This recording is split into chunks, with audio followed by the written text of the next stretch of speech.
What does the mental health hospital ward look like? One of the negative things that holds people back getting treatment is the fear of going into a hospital. So I can totally understand why people get that vision, obviously movies, which inspired me when I was younger to look into mental health nursing. The movies are quite scary. You see people in straitjackets and... Now, you have worked previously 10 years as a mental health nurse, and I'd really like to get some of your insights. Thank you so much, Bella. It's been amazing to hear from all the speakers as well. It's been a privilege to be in such a platform. So my name's Monique Kafour. I am previously a mental health nurse. I've gone on to set up my own business for 10 years, and I worked with elderly, and then moved on to adults, and then moved on to adolescents, which were high risk, had high risk behaviours for different reasons. And that was my whole 10 years as a nurse. How did you support patients with care planning? What did that involve?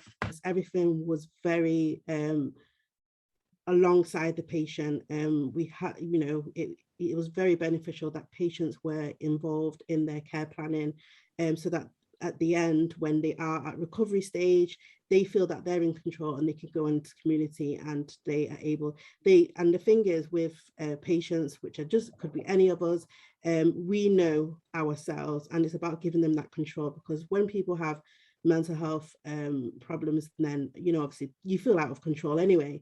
So the role was to get people to feeling like, sit them down and basically just get all their ideas, for them to identify what their early warning signs and how best they feel, what calms them down, what irritates them, what maybe, the outside factors that could lead them to relapse, and so on.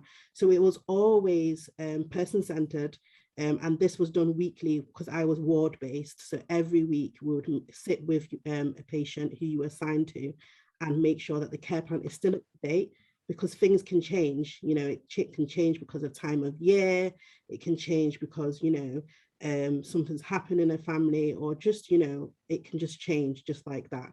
So constantly just keeping them involved. What was involved with assessing risks for patients on a daily basis? What did that involve? So for each individual, mental health is a broad thing. So obviously for each patient, it's about getting to know them. Especially when they come in, you have to read what their early warning signs from moving on. Like, for example, when a patient doesn't get enough sleep, we're just talking about sleep, and then become like, omit their medication or become erratic, or maybe if they see a family member. So when it comes to assessing the risk, it's about noticing what to that individual person, so not mental health based, it's all individual based. What is it that is risky? What's their risky behaviors? Their risky behaviors could be that they don't sleep. Some people can go through the whole clock, and then that's where you say, okay, something's up, they're not sleeping at night. Some people, it can be that they don't eat. Some people can some people, it can be, risky behaviors such as self-harming behaviors. So it's just about knowing what the risks are, making sure they're care planned, and looking out for those daily. So for example, if you see that maybe they're missing a meal, it may be just that they don't like the meal that day, but it's very key to, when you're in inpatient services, to identify the most little thing, because then it can be stopped, or you can help them recognize it early on, rather than let it go on for a couple of days and they're in a state where they've denied themselves food for 4 days. What does the mental health hospital ward look like? We've got a really bad negative perception of what a mental hospital is like, or a mental ward. So I can totally understand why people get that vision, obviously movies, which inspired me when I was younger to look into mental health nursing. The movies are quite scary. You see people in straitjackets, and I think films doesn't help. Films and television programs do not help the perception. It doesn't at all, but they're not. The aim is that all of them have been made to feel as homely as possible. Obviously, they are not home, but they are made to be as homely as possible. So it doesn't even look like a clinical ward. You know, you Mm. have living rooms, private lounges if people want to go there, book corners, you know, selection of books, movies, just so that it can make the inpatient stay as easier as possible. And you know, obviously depending on risk, they can go out into the gardens and even go out shopping as you would normally. So depending on where you are, you know, the aim is not to keep you in there 24 hours because Yeah, it's not like a new hotel or a new Airbnb, you know. and the thing is that the aim is to get them out as soon as possible, even if they are still, you know, detained or need to be inpatient. But the aim is to get them into the community doing, you know, the daily living activities, go do their food Yes, shopping, whatever. yeah. And they can make their room. One thing I loved is that, you know, bring, what we always say is they get a new duvet, bring your own bed in. Mm. They want something in the room, you know, a vase, swim, you know, make it as homely as possible. Thank you. Thank you. Thank you so much for sharing that, because I think in our community, one of the negative things that holds people back getting treatment is the fear of going into a hospital or being known, the embarrassment, whereas things have changed a lot now. I mean, some hospitals and mental facilities and mental health wards, they even have a gym, a personal trainer that helps you work out. And a lot of people don't know that because the negative side is always shown.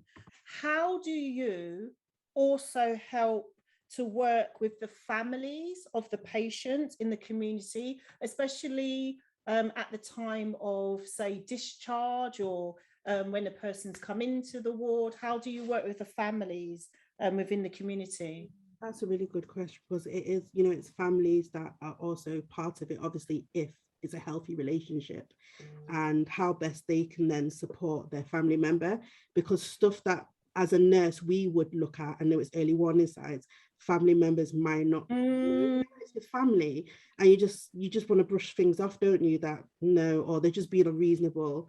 We have a lower threshold for family members, so it's about getting them on board even before discharge. As soon as we realize, as long as we have the consent from the patient, depending on their age and whatnot, to have their family on board, which, you know, if they have a good relationship, we advocate for that, is that they are continuously aware of the early warning signs, kept up to date. We would have active families ringing daily for an update of how they're doing. And they gradually, by the time of discharge, they get to know, things make more sense, things that they may have ignored, like, well, yeah, my daughter, she used to start locking herself in her bedroom, you know, I just thought she was being reasonable or rude or dismissive, but then they start realizing that actually, and then how they can help that. So we would get them involved, we'll get them involved with the care plan, and they'll even be a part for family and relationships. And sometimes we would even get like a psychotherapist involved on the wards to do family therapy with the patient, and they can learn to work with one another so that when they're out, they stay outside. Monique, it's been a pleasure. Before you go, a question that I ask all the speakers. Monique, if you weren't in your current business role, as you run exhibitions, what dream job would you love to do? I would probably do community work, charity. My roots are from Ghana, so I'll probably be doing charity work. Fantastic. Monique, thank you very much for being part of this and to make it happen. So, you know, thank you so much.